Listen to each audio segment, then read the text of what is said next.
ourselves, our school, and our beloved country, the Philippines. Amen. Magandang umaga sa inyong lahat, mga bata. Magandang umaga, beautiful teacher. Kumusta kayo ngayon? Okay lang po, teacher. Bago kayo umupo, pagtitignan sa ibaba ng inyong mga silyan, baka may mga maliit na papel. Pulutin ninyo ito at ilagay sa inyong bulsa. At mamaya pagkatapos ng ating klase, ay itapon niyo ito sa tamang listahan. Naiintindihan po ba, mga bata? Opo, teacher. Saan na kayo magsipo? Salamat po, teacher. Ngayon ay masasala tayo ng iba. Pag tinawag ko yung panalangin, tas lalong ka ng kamay at sasabihin namin sa po, teacher. Lali alert? Lali po, teacher. Robert Limen? Mahusay at walang libat ngayon. Mga bata, ano ba ang dapat inyong gawin habang tayo ay nagkaklase? Yes, Earl? Huwag tumingay, teacher. Tama, pag si teacher ay nagsasalita, dapat huwag maingay. Ano pa? Tama, makinig kay teacher dahil baka may mga katanungan si teacher. Ano pa ba? Yes? Ay wala, ano pa?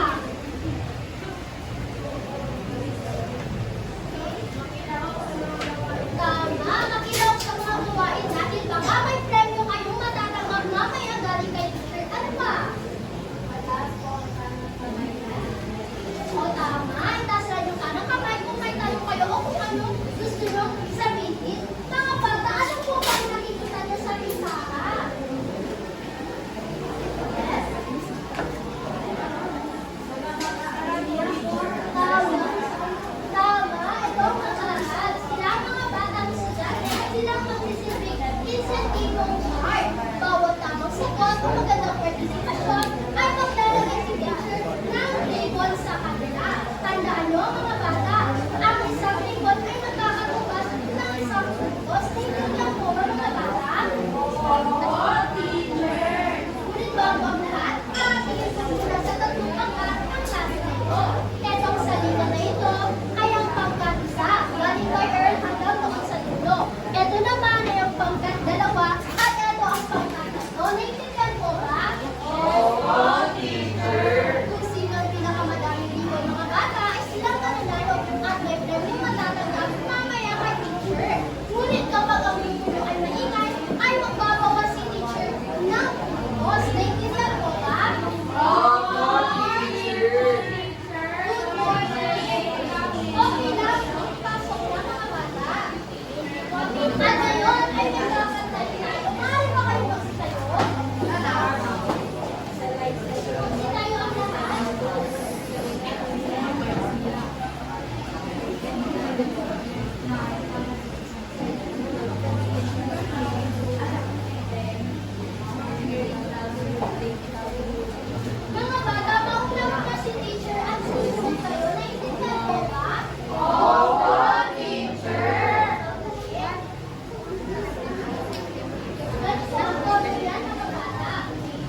gamitin ang uniform ng teacher. Tama!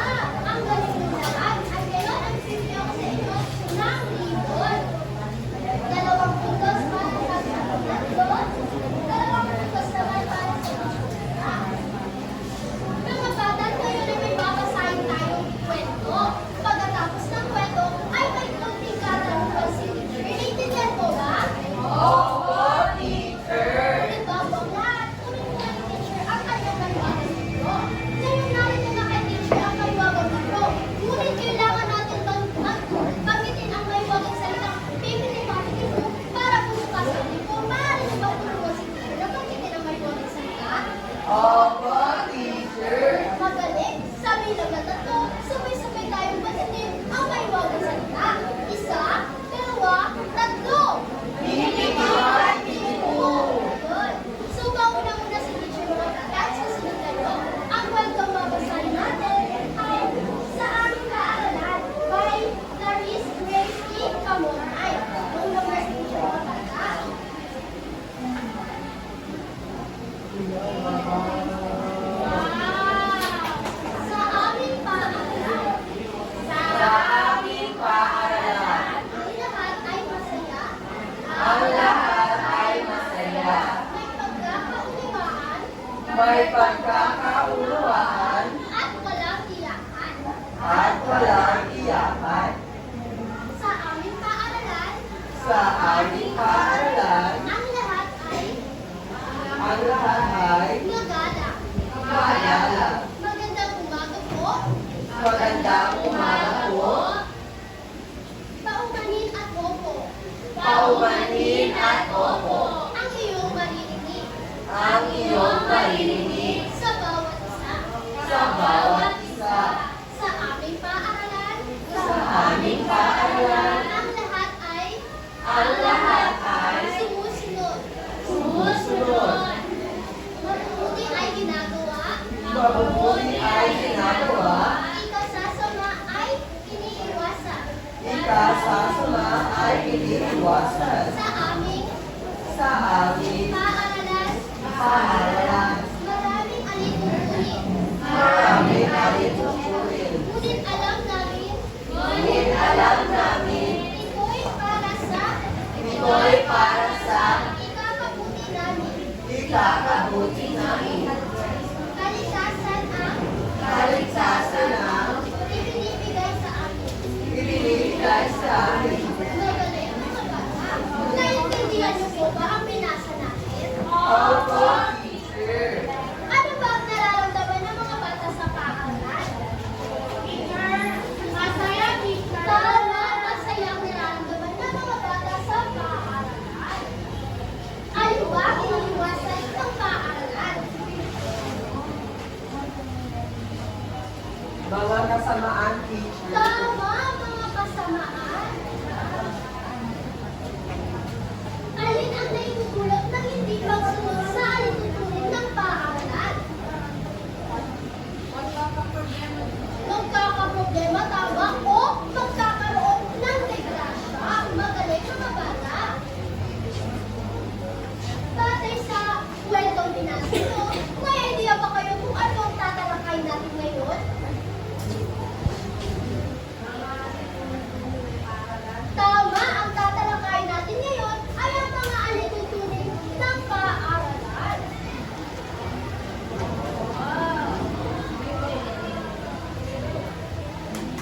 Base sa kwentong binasa nyo, ay may nabanggit doon ng aming paaralan ay maraming alituntunin. Alam niyo po ba kung ano ang alituntunin? Batas, teacher. Tama, ang alituntunin ay ang mga batas o dapat sundin para maging masaya ang ating paaralan. Ang may nabanggit din sa kwento na ang lahat ay magalang. Alam niyo po ba na may alituntunin sa tamang asal? Opo, teacher. Magaling. Maunang nasunod ng mga bata at susunod ako.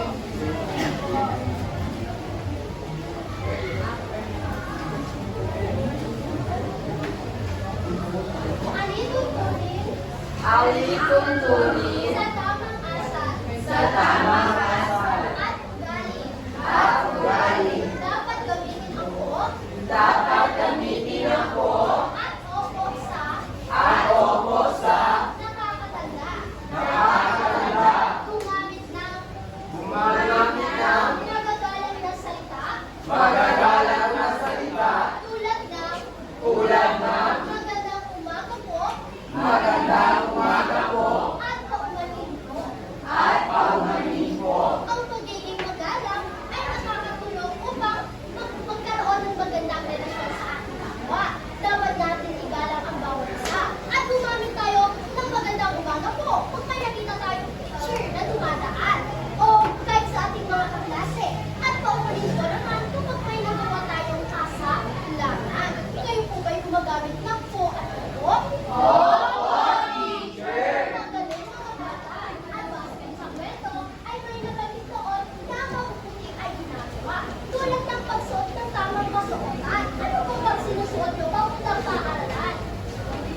nakakatulong upang maging malinis at maayos ang ating sarili. Naintindihan mo ba?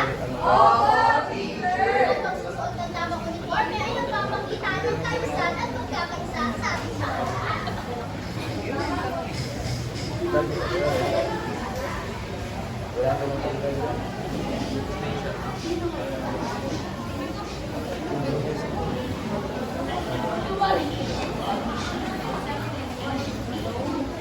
Sa bagay sa kwento inaso ay may alintutulin mo ng kalinisan. Katulad po ng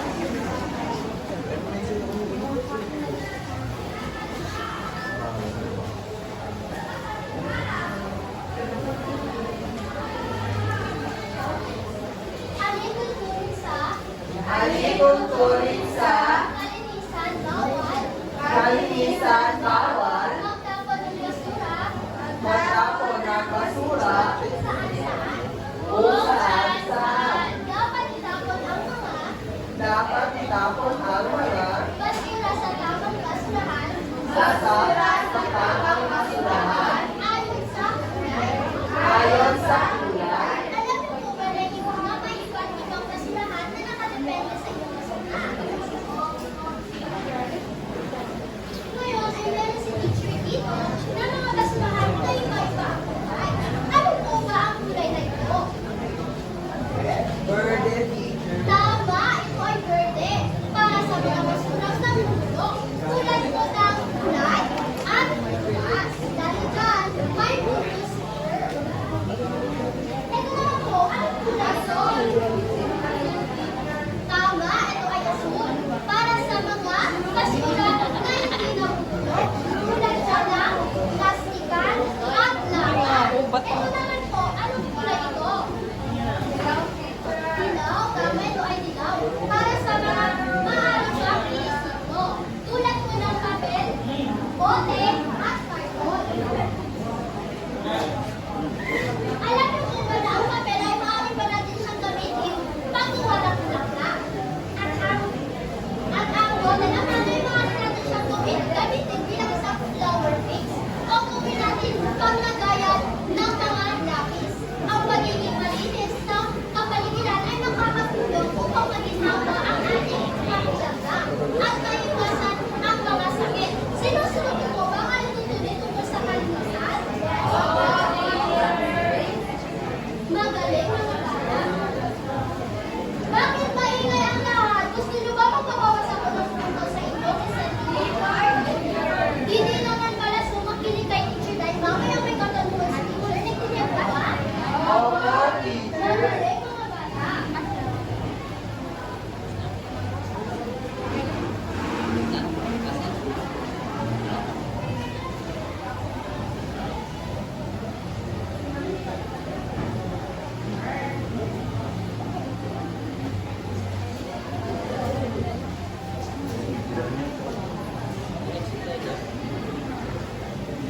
Alintutulin laban sa pagbubuti. Alintutulin laban sa pagputi. Maging mabait sa lahat. Maging mabait sa lahat. Magpakita ng kabutihan Magpakita ng kabutihan sa bawat isa. sa bawat isa. Huwag manakit o magbiro ng masama. Huwag manakit o magbiro ng masama. Ang pagiging, dapat daw maging mabuti tayo sa ating mga kaibigan at kaklase. Ibig sabihin, hindi dapat natin silang saktan o pagtawanan. Kung may kaklase tayong malungkot o naiiba, huwag natin silang gawin ito. Sa halip, ay maging magkaibigan tayo at tulungan ang isa't isa. Dahil mga bata sa loob ng paaralan, kayo ay magkakapatid. At ako, inyong pangalawang ang mag-aablay.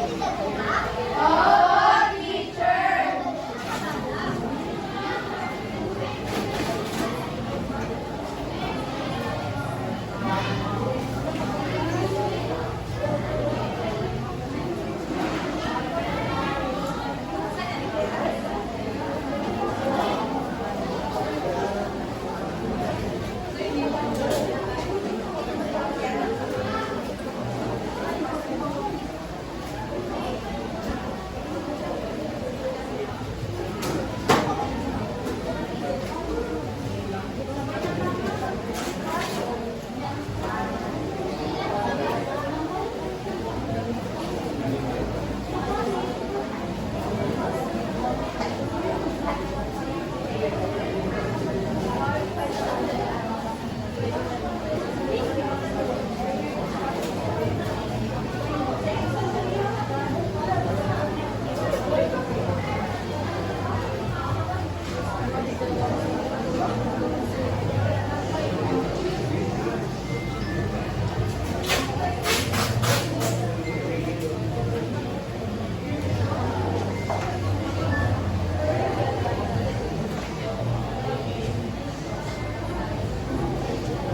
tuntunin. Sapat kayo Sapat kayo ng matuwid ng matuwid at pagsaludo at pagsaludo sa pagbansang awit.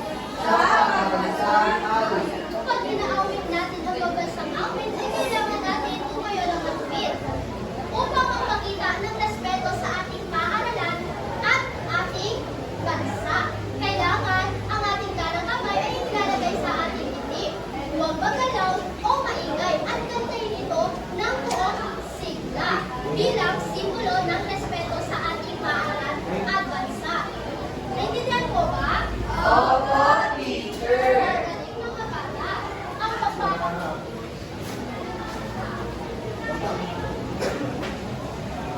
Mahalaga ang mga aktibidad ng paaralan upang maging malinis, maayos at magalang ang ating paligid. Pagsusunod tayo sa mga patakaran tulad ng pagtapon ng basura sa tamang basurahan, pagsuot ng tamang uniforme at pagtayo ng magwid pag inaawit ang pambansang awit ay pinapakita natin ang respeto sa ating paaralan at ating bansa. Ang pagiging mabait at hindi pagbuli ay nakakatulong upang magkaroon ng masaya at magaan na samahan sa paaralan. Sa pamamagitan ng mga alituntunin ito, mas magiging masaya ang ating araw-araw na buhay sa paaralan. Ngayon ay may tanong si teacher. Ano po ba ang dapat inyong gawin pag may basura kayo? Sunurin ang saan dapat ito? Tama, sa basurahan. Ngayon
Panuto.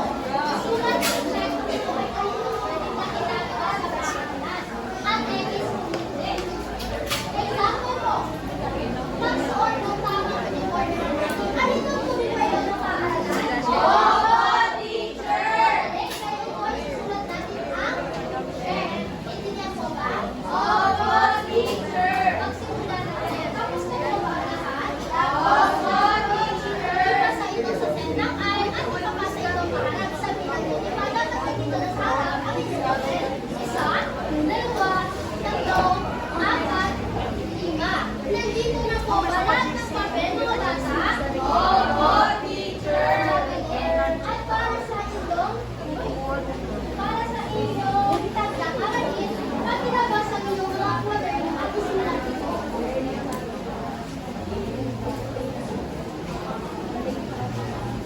At ipapasa ninyo ito bukas. Naintindihan mo mga bata? Opo, teacher. Babasahin ko na ng teacher ang panuto ng bata. Panuto, umulit ng isang bagay na ginagawa ko sa paaralan bilang pagsunod sa mga alimutin. Naintindihan mo ba kung ano ang plano ito? Opo, teacher. Narito ang criteria. Tapos na po mga bata.